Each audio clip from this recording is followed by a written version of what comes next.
கிருஷ்ணகிரி மாவட்டத்தைச் சேர்ந்த பல்வேறு விவசாய அமைப்புகளுடைய பிரதிநிதி ஆலோசனை கூட்ட நிகழ்ச்சியிலே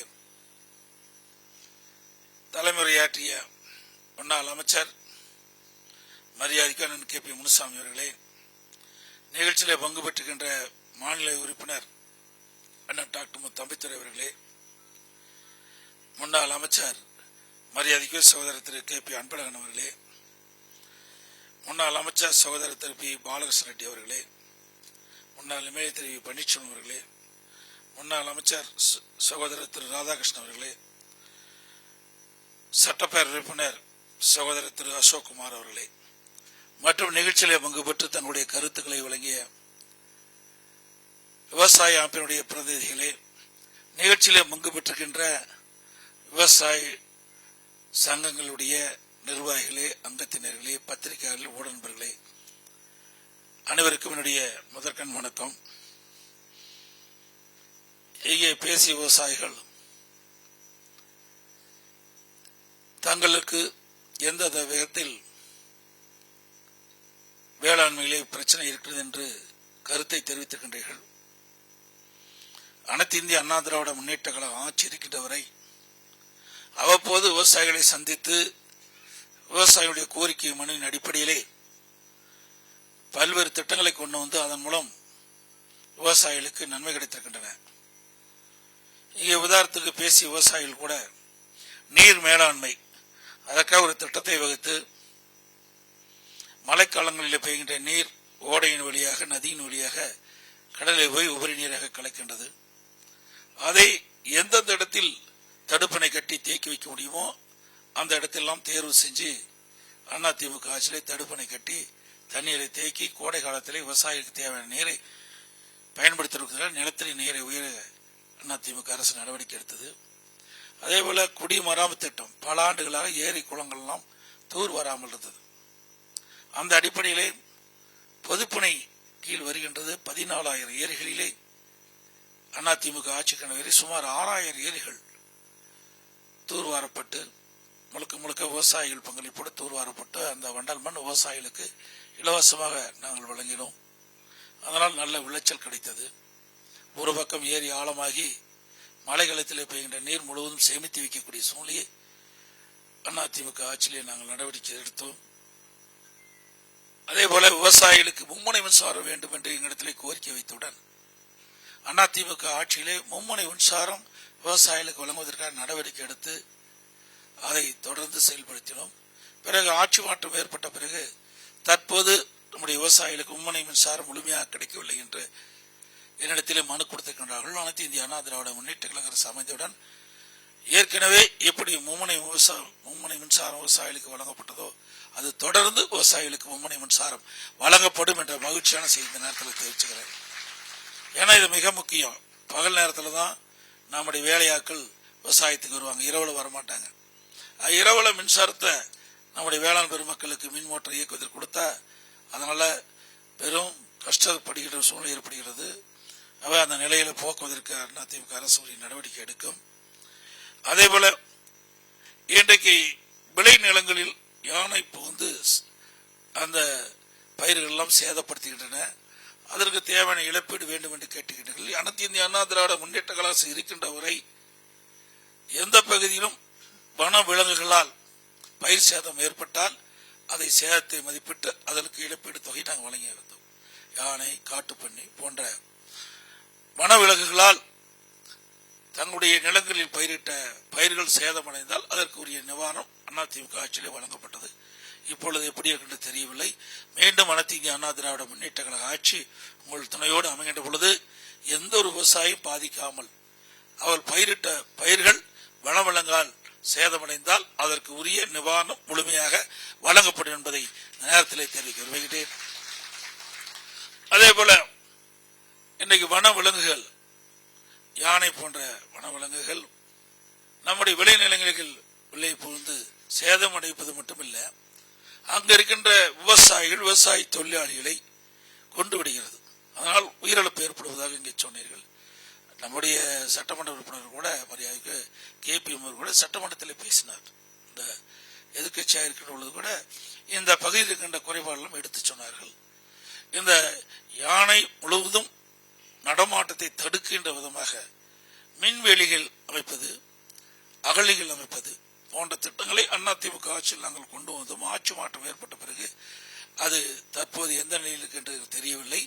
மீண்டும் அதிமுக ஆட்சி மணந்தவுடன் எந்தெந்த பகுதியில் யானை நடமாட்டம் அதிகமாக இருக்கின்றது என்பதையெல்லாம் ஆய்வு செய்து கண்டறிந்து அங்க இருக்கின்ற விவசாய பிரதிநிதிகளோடு கலந்து ஆலோசித்து அதை எப்படி தடை செய்ய வேண்டும் என்பதை எல்லாம் ஒரு ஆய்வு மேற்கொண்டு யானைகள் நடமாட்டத்தை முற்றிலும் தடுக்கக்கூடிய சூழ்நிலை உருவாக்குவதற்கு அனைத்து நடவடிக்கையும் அதிமுக அரசு எடுக்கும் என்பதையும் இந்த நேரத்தில் தெரிவிக்க விரும்புகின்றேன். அதுபோல அவர்களுக்கு கொடுக்கப்பட்ட உயிரிழப்பு ஏற்பட்ட குடும்பத்திற்கு கொடுக்கின்ற நிவாரண நிதி போதவில்லை என்று சொல்லி அதையும் அதிமுக ஆட்சியிலே உயர்த்தி வழங்கப்படும். அதே போல மா விவசாயிகளை குறிப்பிட்டார்கள், இங்கே அண்ணன் அவர்களும் குறிப்பிட்டார்கள். இந்த ஆண்டு மா விளைச்சல் அதிகமாக இருந்த காலத்தில் இன்றைக்கு மா விலை கடுமையாக வீழ்ச்சி அடைந்து, அந்த மா விலை வீழ்ச்சி அடைந்து மிகப்பெரிய நஷ்டத்துக்கு இந்த மா விவசாயிகள் அந்த நட்டத்தை அடைந்தார்கள் என்ற விவரத்தை எல்லாம் சொன்னார்கள். அவை அனைத்து இந்திய அண்ணா திராவிட முன்னேற்ற கழக அரசு இதுக்காக போராட்டமே நடத்தியது. விவசாயிகளோட போராட்டம் நடத்தினோம்.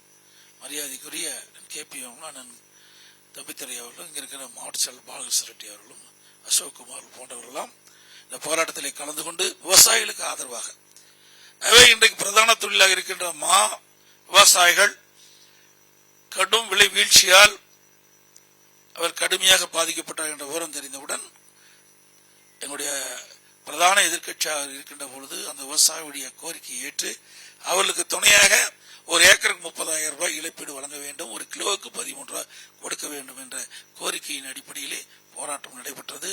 அதே போல மாக்கூழ் தயாரிக்கின்ற தொழிற்சாலை அமைக்க வேண்டும் என்று இங்கே கோரிக்கை வைத்திருக்கிறீர்கள். அதையும் அரசு பரிசீலிக்கும் என்பதை இந்த நேரத்தில் தெரிவிக்க விரும்புகின்றேன். மலர் உற்பத்தி பற்றி இங்கே குறிப்பிட்டார்கள். அவை இந்த பகுதியை பொறுத்த வரைக்கும், கிருஷ்ணகிரி மாவட்டத்தை பொறுத்த வரைக்கும் இன்றைக்கு ஒசூர், தளி, வேப்பனஹள்ளி இப்படி இந்த பகுதியில் மலர் அதிகமாக உற்பத்தி செய்கிறீங்க. இந்த மலர் உற்பத்தி செய்கின்ற அந்த விவசாயிகளுக்கு அதிமுக ஆட்சியிலே பல்வேறு திட்டங்களை கொண்டு வந்து நாங்கள் நிறைவேற்றுகிறோம். இன்றைக்கு நீங்க பார்த்தீங்கன்னா 2011-21 மாண்புமிகு அம்மா அவர்கள் தமிழகத்துடைய முதலமைச்சராக இருந்த காலகட்டத்தில் இதற்காக திட்டங்களை கொண்டு வந்து நாங்கள் நிறைவேற்றினோம்.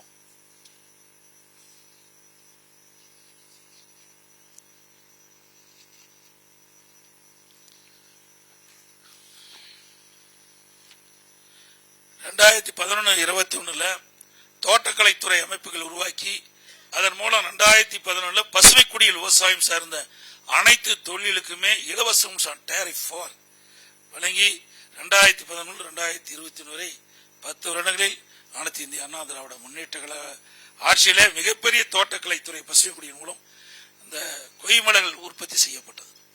அது மட்டுமல்ல, இந்த மலர்களுக்கு எனக்கு ஏற்கனவே இங்க சொன்னாங்க 2011-2021 10 காலத்தில் அதிமுக ஆட்சியில இந்த மலருக்கு ஒரு ஏக்கருக்கு 16.88 லட்சம் மானியமா கொடுத்தோம்.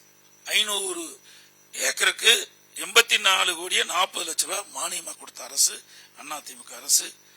பசுமைக்குடி மேலும் ரோஜா, கர்னேஷன், ஜெர்பார் போன்ற நாற்றுகள் வாங்குவதற்கான மானியமாக 250 ஏக்கருக்கு 15 கோடி ரூபாய் மானியமா கொடுத்தோம். இதனால 10,000 விவசாய தொழிலாளர்கள் மற்றும் மலர் வியாபார நிறுவனங்கள் பணியில் பயன்படுத்தாங்க. அதற்கு பிறகு இந்த ஆட்சி மாற்றம் ஏற்பட்டது. திராவிட முன்னேற்ற கழகம் ஆட்சி வந்த பிறகு இந்த மானியமா இந்த விவசாயிகளுக்கு கிடைக்கவில்லை என்ற புகார் வந்துள்ளது. மீண்டும் அதிமுக ஆட்சி அமைந்தவுடன் ஏற்கனவே வழங்கப்பட்ட மானியம் இந்த மலருக்கு தொடர்ந்து வழங்கப்படும் என்ற செய்தியை இந்த நேரத்தில் தெரிவிக்க விரும்புகிறேன். அதேபோல இங்கே மலர்கள் அதிகமாக உற்பத்தி செய்வதால் இந்த உற்பத்தி செய்யப்பட்ட மலர்கள்லாம் அண்டை மாநிலமான பெங்களூருக்கு சென்று அங்கதான் விற்பனை செய்ய வேண்டிய சூழ்நிலை இருந்தது. அதே நம்முடைய மாநிலத்தில், நம்முடைய கிருஷ்ணகிரி மாவட்டத்தில் இருக்கிற விவசாய பெருமக்கள் உற்பத்தி செய்கின்ற மலர்களை இந்த மாவட்டத்தில் விற்பனை செய்வதற்காக அற்புதமாக இங்கே ஒசூர்ல இன்னைக்கு சர்வதேச மலர் ஏல மையம் ஒன்று 20 கோடி ரூபாயில நான் கட்டி, போன வருஷம் தான் முல்லைக்கள திறந்தாங்க, இன்னும் பயன்பாட்டுக்கு வரல. அதை பயன்பாட்டு கொண்டு வரப்பட வேண்டும் என்று இருக்கின்ற விவசாய பெருமக்கள் இங்கே தெரிவித்திருக்கின்றார்கள். அவருடைய கோரிக்கை எல்லாம் எங்களுடைய பரிசீலில் இருந்து கொண்டிருக்கின்றது. மீண்டும் அதிமுக ஆட்சி மலர்ந்தவுடன் அனைத்து இந்திய அண்ணா திராவிட முன்னேற்ற கழக ஆட்சியிலே கட்டப்பட்ட இந்த சர்வதேச மலர் ஏல மையத்தை திறந்து விவசாயிகளுக்கு நியாயமான முறையிலே விலை கிடைக்கக்கூடிய சூழலை உருவாக்கி தரப்படும். அதே போல விவசாயிகளுக்கு தென்பெண்ணை ஆற்றிலிருந்து நீரேற்றின் மூலமாக ஏரிகள் நிரப்பப்பட வேண்டும் என்று கோரிக்கை வச்சிருக்கிறீங்க. அதுவும் அதிமுக ஆட்சியிலே நாங்கள் கொண்டு வந்தோம். இன்றைக்கு கொடியாலம் அணை அந்த திட்டமும் அந்த நீரேற்றின் மூலமாக 35 ஏரிகளுக்கு நீர் இருக்கின்ற திட்டம், அதையும் இந்த ஆட்சியிலே கிடப்பிலே போட்டு விட்டார்கள். அதையும் நாங்கள் நிறைவேற்றி தருவோம். அது மட்டும் இல்லாம இங்கே காய்கறி உற்பத்தி பற்றி சொன்னார்கள். அதிமுக ஆட்சி கண்ட பொழுது 10 மாவட்டங்களை நாங்கள் தேர்ந்தெடுத்து ஒரு மாவட்டத்துக்கு 20 கோடி ரூபாயில இந்த காய்கறி பழங்கள் விற்பனை செய்வதற்காக நடவடிக்கை எடுப்பதற்காக நாங்கள் எல்லாம் முயற்சி செய்து மத்திய அரசு மாநில அரசு இரண்டும் பாதி அளவு நிதிகளை ஒதுக்கி அந்த திட்டத்தை நாங்கள் துவக்கினோம். ஆட்சி மாற்றம் ஏற்பட்டது, கிடப்பிலே போட்டு விட்டார்கள். விவசாயிகள் உற்பத்தி செய்கின்ற காய்கறிகள் பழங்கள் அங்கே இருக்கின்ற மார்க்கெட்டுக்கு கொண்டு வந்து விற்பனை செய்கிறார்கள். அப்படி விற்பனை செய்யாமல் நல்ல விலை கிடைக்கவில்லை என்றால் அங்கேயே அந்த குளிர்பாதன கிடங்கு அங்கே அமைக்கப்பட்டு கூல் ஸ்டோரேஜ் அமைக்கப்பட்டு அந்த கிடங்குகளை 1 மாதம் வரை அவர்களுக்கு வாடகை கிடையாது, அங்கே அமைச்சுக்கலாம். அங்கே ஆன்லைன்லயே விற்பனை, அந்த காய்கறிகள் பழங்கள் விற்பனை உடனே ஆன்லைன்ல அவர்களுக்கு பணம் கிடைக்கும். இப்படிப்பட்ட வசதி எல்லாம் செய்வதற்காக ஒரு மிகப்பெரிய திட்டத்தை மத்திய அரசோடு இணைந்து மாநில அரசும் மத்திய அரசும் இணைந்து சுமார் 20 கோடி ரூபாயில 10 மாவட்டங்களை தேர்ந்தெடுத்து அந்த பணியில் செய்கின்ற சூழ்நிலை வருகின்ற பொழுது அது ஆட்சி மாற்றம் ஏற்பட்ட காரணத்தில் அதுவும் இந்த ஆட்சியிலே கைவிடப்பட்டதாக நான் அறிகிறேன். அதே போல பால் உற்பத்தி பற்றி சொன்னாங்க. இன்றைக்கு விவசாயிகளுடைய உபதொழிலாக இருப்பது கால்நடை வளர்ப்பு. அந்த கால்நடை வளர்ப்பு வளர்க்கின்றவர்களுக்கு இரட்டிப்பு வருமானம் கிடைக்க வேண்டும் என்ற அடிப்படையில் நான் அமெரிக்கா சென்ற பொழுது புஃபலோ பால் பண்ணை என்ற ஒரு நிறுவனத்திலே போய் பார்க்கிற பொழுது ஒரு நாளைக்கு 1,35,000 லிட்டர் ஒரு இடத்திலிருந்து பாலை உற்பத்தி செஞ்சு அந்த அமெரிக்கா நாட்டிற்கு வழங்கி வந்தார்கள். அங்க இருக்கின்ற ஒரு பசு 65 லிட்டர் பால் கொடுக்குது. அதையெல்லாம் நாங்கள் உன்னிப்பாக கவனித்து நம்முடைய பகுதியிலும் நம்முடைய விவசாயிகளுக்கு இதே போல கலப்பின பசுக்களை உருவாக்கி ஆராய்ச்சி மூலமாக உருவாக்கி நம்முடைய விவசாயிகளுக்கு கொடுக்க வேண்டும் என்ற அடிப்படையில் இன்றைக்கு 1000 ஏக்கர்ல 1050 கோடியில பிரம்மாண்டமான கால்நடை பூங்கா ஒன்று அமைத்து ஒரு பகுதியை நான் திறந்தேன். அதில் கால்நடை மருத்துவக் கல்லூரி திறந்தேன். அந்த ஆராய்ச்சி நிலையமும் மற்ற இதெல்லாம் கிட்டத்தட்ட 95% முடிஞ்சது. 5% பாக்கி இருந்தது. 3 ஆண்டு காலமாக கிடப்பில போட்டு போன வருடம் நான் தொடர்ந்து வலியுறுத்தி காரணத்தில் போன வருடம் ரிப்பன் வெட்டி கட் பண்ணி அப்படியே போட்டாங்க. அப்படியே பெரிய பெரிய கட்டடம் உங்களுக்கு போனா தெரியும் தலைவாசல்ல. நம்முடைய விவசாயிகள் பயன்பெற வேண்டும். இன்றைக்கு நாம் வளர்த்துக்கின்ற பஸ் கிட்டத்தட்ட ஒரு 15 லிட்டர் பால் தான் கிடைக்கும். ஆனா இந்த கலப்பின பசுகள் நம்முடைய மாநிலத்திற்கு தட்பவெப்ப சீதோஷணைக்கு தக்கவாறு பசுக்களை ஆராய்ச்சி நிலையத்தில் உருவாக்கி விவசாயிகளுக்கு இலவசமா கொடுக்கிறோம். சுமார் 40 லிட்டர் பால் ஒரு நாளைக்கு கொடுக்கும் பசு. அப்படிப்பட்ட திட்டத்தை உருவாக்குவதற்கு தான் இந்த கால்நடை பூங்காவை நாங்கள் அமைத்தோம். அதோட ஆடுகள், நாம் ஒரு ஆடுகள் வளர்க்கின்ற போது இன்றைக்கு ஒரு வருஷத்துக்கு வளர்த்தா 20 கிலோ கிடைக்கும். இது ஆராய்ச்சி நிலையம் மூலமாக உருவாக்கப்பட்ட அந்த ஆடுகள் 40 கிலோ எடை கொண்ட கிடைக்கும். அதோட மீன், அதோட கோழி, பன்றி, இப்படி விவசாயிகள் வளர்க்கக்கூடிய அந்த உபதொழிலாக இதையெல்லாம் செயல்படுத்த வேண்டும். இதற்கு இந்த தொழில் செய்கிறவர்களுக்கு கூட்டுறவு சங்கத்தின் மூலமாக மானியம், தேவையான கடன் உதவி செய்வதற்கும் அதிமுக ஆட்சியிலே நடவடிக்கை எடுக்கின்ற சூழ்நிலையிலே ஆட்சி மாற்றம் ஏற்பட்டு நிறுத்தப்பட்டுவிட்டது. ஆகவே பால் உற்பத்தியை பெருக்குவதற்கும் அதேபோல பால் விலையை உயர்த்துவதற்கும் அதிமுக அரசு வந்த பிறகு உரிய நடவடிக்கை எடுக்கப்படும் இந்த நேரத்தில் தேவைக்கு விரும்புகின்றேன். அதோடு இயற்கை சீற்றத்தால் விவசாயிகள் பாதிக்கப்படுகின்ற பொழுதெல்லாம் அவருடைய பயிர் சேதங்களை கணக்கிட்டு அந்த சேதத்துக்கு தக்கவாறு காப்பீட்டு திட்டத்தின் மூலமாக இந்தியாவிலேயே பயிர் காப்பீட்டு திட்டத்தின் மூலமாக விவசாயிகளுக்கு அதிக இழப்பீட்டு தொகை பெற்று தந்த ஒரே அரசாங்கம் அனைத்து இந்திய அண்ணா திராவிட முன்னேற்ற அரசாங்கம். நான் முதலாக முதலமைச்சராக பொறுப்பேற்றவுடன் அம்மாவுடைய அரசு கடும் வறட்சியால் விவசாயிகள் பாதிக்கப்பட்டாங்க. நம்ம இந்திய வரலாறுலேயே எந்த ஒரு மாநிலத்திலும் வறட்சி நிவாரணம் கொடுத்தது கிடையாது. முதலாக 2017 ஆண்டு 2248 கோடி வறட்சி நிவாரணம் நம்முடைய விவசாயிகளுக்கு கொடுத்த ஒரே அரசாங்கம் அதிமுக அரசாங்கம் என்பதை மகிழ்ச்சியுடன் தெரிவிக்கிறேன். அதுபோல் நில எடுப்பை பற்றி சொன்னாங்க. அதையெல்லாம் சம்பந்தப்பட்ட அதிகாரிகளை கலந்து பேசி அதற்கும் எங்களால் முடிந்த உதவிகளை செயல்படுத்துவோம் என்று இந்த நேரத்திலே தெரிவிக்க விரும்புகின்றேன். அது மட்டுமல்ல, நம்முடைய விவசாயிகளை பொறுத்த வரைக்கும் நானும் இன்றைக்கு தினம் விவசாயம் பண்ணிட்டு இருக்கிறேன். வேற எந்த தொழிலும் எனக்கு கிடையாது. விவசாயம் தான் பிரதான தொழில். எங்களுடைய பகுதியை பொறுத்த வரைக்கும் மஞ்சள், வாழை, கரும்பு, பாக்கு இதுதான் நாங்கள் பயிரிட்டு இருக்கிறோம். அதில் விவசாய பணியில நான் ஈடுபாடு அதிகம். முழுமையாக எனக்கு விவசாயத்திலே அதிகமாக தெரியும். இன்றைய சூழ்நிலையில விவசாயம் என்பது ஒரு கடினமான தொழில் இல்லை என்று நான் மறக்கவில்லை. அனுபவ ரீதியாக நான் இருக்கின்ற காரணத்தினால இதில் என்னென்ன கஷ்டம், நஷ்டம், துன்பம், துயரம், வேதனை அனைத்தும் நன்கு அறிந்தவன். இன்றைக்கு விவசாயி என்பவர் மழையும் வெயிலையும் இன்றைக்கு பொருட்படுத்தாமல் இரவென்றும் பகலென்றும் பாராமல் உழைக்கின்ற விவசாயிகள், விவசாய தொழிலாளிகள். அப்படிப்பட்ட அந்த மக்களுக்கு தேவையான உதவிகளை செய்வதுதான் எங்களுடைய அரசுடைய கடமையாக இருக்கும். பிரதான திட்டம் இதுதான். மரியாதைக்குரிய நம்முடைய KPM உறுப்பினர்கள் கிட்டத்தட்ட 65% பேர் விவசாயத்தை நம்பிதான் வாழ்ந்து கொண்டிருக்கின்றார்கள். அப்படிப்பட்ட விவசாய தொழில் இன்றைக்கு மீண்டும் புத்துயிர் பெற வேண்டும்.